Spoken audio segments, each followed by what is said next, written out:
आपण मोठ्या घरात का नाही राहत? ही तक्रार किंवा यासारखीच दुसरी कुठली तरी आपल्याला नक्कीच ओळखीची वाटते नाही का? हीच ती एक भावना आहे की आपल्याकडे जे आहे ते कमीच आहे. आणि हीच भावना आपल्याला अर्णव आणि तन्वी नावाच्या दोन मुलांच्या गोष्टीतून अगदी जवळून बघायला मिळते. तर आज आपण जी गोष्ट पाहणार आहोत तिचं नाव आहे जादुई दार आणि 3 संधी. आता नावात जरी गोष्ट असली तरी ही फक्त एक गोष्ट नाहीये. खरा आनंद नक्की कशात दडलेला असतो यावर आपल्याला विचार करायला लावणारी ही एक छोटीशी पण खूप महत्वाची कथा आहे. तर गोष्ट सुरू होते अर्णव आणि त्याची बहीण तन्वी यांच्यापासून. त्यांच्या मनात सतत एकच विचार घोळत असतो की आपल्याकडे जे काही आहे ना ते कधीच पुरेसं नाही. हा एक प्रकारचा सापळाच आहे. अजून हवं, अजून पाहिजे या विचारांचा. आणि त्यात ही मुलं पार अडकून गेली आहेत.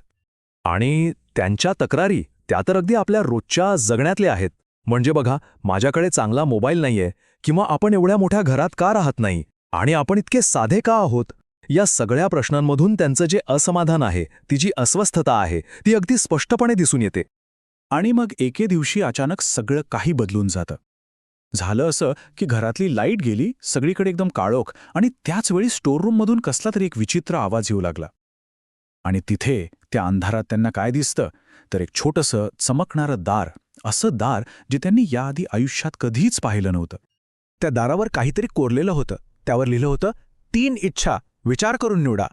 जरा विचार करा, त्यांच्यासमोर एक अशी संधी उभी होती जी अविश्वसनीय होती. आणि हीच संधी त्यांच्या पुढच्या संपूर्ण प्रवासाचा पाया रचणार होती.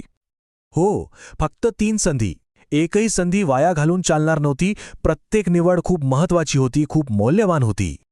मग त्यांनी काय निवडलं असेल? बरं, त्यांच्या पहिल्या 2 इच्छा या नुसत्या इच्छा नव्हत्या, तर त्या होत्या आनंदाच्या शोधात केलेले 2 मोठे प्रयोग. पहिला प्रयोग होता पैसाचा आणि दुसरा होता प्रसिद्धीचा. पहिली इच्छा काय होती? अर्थात खूप सारे पैसे. अर्णवने तर एका क्षणाचाही विचार केला नाही आणि लगेच हे मागून टाकलं. त्याला काय वाटलं की एकदा का पैसे आले की आपल्या सगळ्या समस्याच संपून जातील. पण या श्रीमंतीची किंमत खूप मोठी होती. जे कुटुंब आधी एका छोट्या घरात एकत्र हसायचं, खेळायचं, तेच आता एका मोठ्या आलिशान बंगल्यात वेगवेगळ्या खोल्यांमध्ये विभागलं गेलं. जिथे पूर्वी जिव्हाळा होता, तिथे आता फक्त एकटेपणा उरला होता. म्हणजे संपत्ती तर मिळाली, पण त्यासोबत येणारा आनंद कुठेतरी हरवून गेला होता. आणि तन्वीच्या एका वाक्यात ना ह्या सगळ्याचं सार आहे. ती म्हणाली, इथे सगळं काही आहे, पण आपलं ते एकत्र हसणं नाहीये. त्यांना तेव्हा पहिल्यांदाच कळलं की पैसा सगळं काही विकत घेऊ शकत नाही. बरं, पहिला प्रयत्न तर फसला. मग त्यांनी विचार केला, ठीक आहे, पैशाने आनंद मिळत नाहीये, तर मग दुसरा मार्ग शोधूया. आणि तो मार्ग होता प्रसिद्धीचा. त्यांनी दुसरी इच्छा मागितली, आम्हाला खूप प्रसिद्ध व्हायचंय. पण प्रसिद्धीचं जे ओझं असतं ना, ते त्यांना लगेच जाणवायला लागलं. त्यांचे जे खरे मित्र होते ते दुरावले. आयुष्य जणू काही एक नाटक बनून गेलं. आणि छोट्यातली छोटी चूक झाली तरी लोक हसायला लागले. त्या झगमगाटाच्या दुनियेत त्यांचं जे खरं रूप होतं तेच कुठेतरी हरवून गेलं. आणि हा सगळा ताण, हा थकवा अर्णवच्या एका वाक्यातून स्पष्ट दिसतो. तो म्हणतो, हे खूप थकवणार आहे. आता बघा, फक्त एकच इच्छा शिल्लक होती. काय मागायचं आता? पैसा बघितला, प्रसिद्धी बघितली, दोन्ही गोष्टी आनंद देऊ शकल्या नाहीत. आता वेळ होती ती शेवटचा आणि सगळ्यात महत्त्वाचा निर्णय घेण्याची. आणि इथूनच कथेला एक खरं वळण मिळतं. आनंदाचे हे दोन्ही प्रयोग फसल्यानंतर अर्णव आणि तन्वी शांत बसून विचार करायला लागतात. आणि तो क्षण, तो त्यांच्यासाठी एका मोठ्या जाणीवेचा क्षण होता. त्यांच्या डोक्यात विचारांचं काहूर माजलं होतं. ते विचार करत होते की आपल्याकडे खरंच काय कमी आहे. आणि तेव्हा त्यांना कळलं, त्यांना पैसा किंवा प्रसिद्धी नाही, तर एकमेकांसोबतचा वेळ हवा आहे. आपल्याकडे जे आहे त्यातच आनंद शोधायला हवा, हे त्यांना उमगलं. आणि याच विचारातून त्यांची शेवटची इच्छा तयार झाली. आणि मग त्यांनी मागितली त्यांची तिसरी आणि सगळ्यात शक्तिशाली इच्छा. ते म्हणाले, आम्हाला आमचं खरं आयुष्य परत हवंय, पण त्यासोबत तक्रार न करता जगण्याची समजसुद्धा हवीये.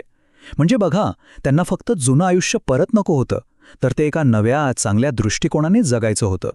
आणि काय आश्चर्य, त्याच क्षणी ते पुन्हा त्या स्टोअररूममध्ये परत आले. ते जादुई दार आता तिथे नव्हतं, ते गायब झालं होतं. पण तेवढ्यात आईचा जेवणासाठी बोलावणारा प्रेमळ आवाज आला. आणि तो आवाज ऐकून त्यांना जो दिलासा मिळाला ना, तो कोणत्याही इच्छेपेक्षा खूप मोठा होता. त्यांना हे कळून चुकलं होतं की खरं सुख, खरं मूल्य हे अशा साध्या साध्या गोष्टीतच दडलेलं आहे. त्यांचा बघण्याचा दृष्टिकोनच पूर्णपणे बदलून गेला होता. जिथे आधी आपलं घर किती छोटं आहे अशी तक्रार होती, तिथे आता आपलं घर छोटं आहे पण किती भारी आहे असं कौतुक होतं. जे आयुष्य त्यांना आधी अगदी साधं वाटायचं तेच आयुष्य आता त्यांना सुपर वाटायला लागलं होतं. तर या संपूर्ण कथेचं जे मूळ सार आहे ते एका शब्दात सांगायचं तर ते आहे कृतज्ञता. म्हणजे काय तर आपल्याकडे काय नाहीये याचा विचार करत बसण्यापेक्षा आपल्याकडे जे काही आहे त्याबद्दल समाधान मानणं, त्याचं कौतुक करणं. आणि हाच तर त्या मुलांच्या संपूर्ण प्रवासाचा खरा अर्थ होता. म्हणजे थोडक्यात सांगायचं झालं तर खरा आनंद हा अजून काहीतरी मिळवण्यात नसतो, तर आपल्याकडे जे आधीपासून आहे ते ओळखण्यात असतो. आणि हीच या कथेची सगळ्यात मोठी आणि महत्त्वाची शिकवण आहे.